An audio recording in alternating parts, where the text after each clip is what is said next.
Thank you for purchasing our caliper covers. Today we're going to do a quick demonstration of how you approach the caliper covers installation. When you receive your box, inside the box you will have 4 caliper covers, 2 for the front, 2 for the rear, spacers if needed, and the clamps. Inside of it you will have a toolkit, and on the backs you might have an option of option 1 and option 2. Typically what that means is you're supposed to use first of all the option 1 that we recommend, and then the second. That means that there is 2 variations for your car. Now when I approach to the front, I'm going to look for the front sign. So inside the cover you have a label. It will say front or it will say rear. So now that we know that we need the front one, we need to know the orientation. Which one is the left side and which one is the right side.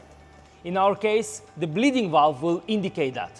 So if I take this cover, for instance, obviously, if I put it on, that will be this way. The bleeding valve will be down, which is incorrect. It's supposed to be up. So this is not the correct cover. Then I will use this one. So if I take this one, the bleeding valve is up, and obviously, the cover is correct. For each one of the covers, we will have a bag of clamps. So it will say front, or it will say rear. We will only use the bag of front to front covers and bag for the rear covers. We're not going to interchange them. We're not going to mix them in any way. The only thing you might have is you might have 2 bags for the front, 2 bags for the rear. So don't mix them. The last thing you're going to have is a toolkit. So if you require bolts and nuts and a wrench, you have it all inside the bag. And now, when we're ready to install with the right orientation, we will look inside the cover and it will give us another indication for what kind of video we need to watch to have it installed.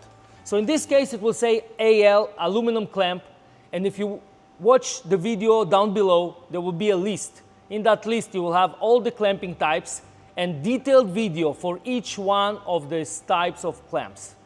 So on the final installation, when the cover is installed already, I would recommend to lock by hand tight the nuts.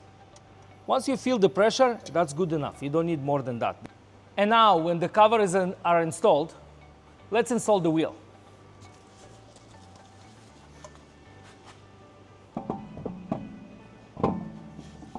So once the wheel is installed, we need to pay attention for the gap between the wheel and the cover before we start twisting it around.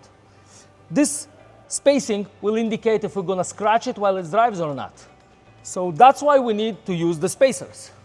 So these spacers will be the offset of the wheel away from the cover. And this is what you're going to see. So now, when we install the spacer, we're going to put the wheel back on and see how much gap do we have.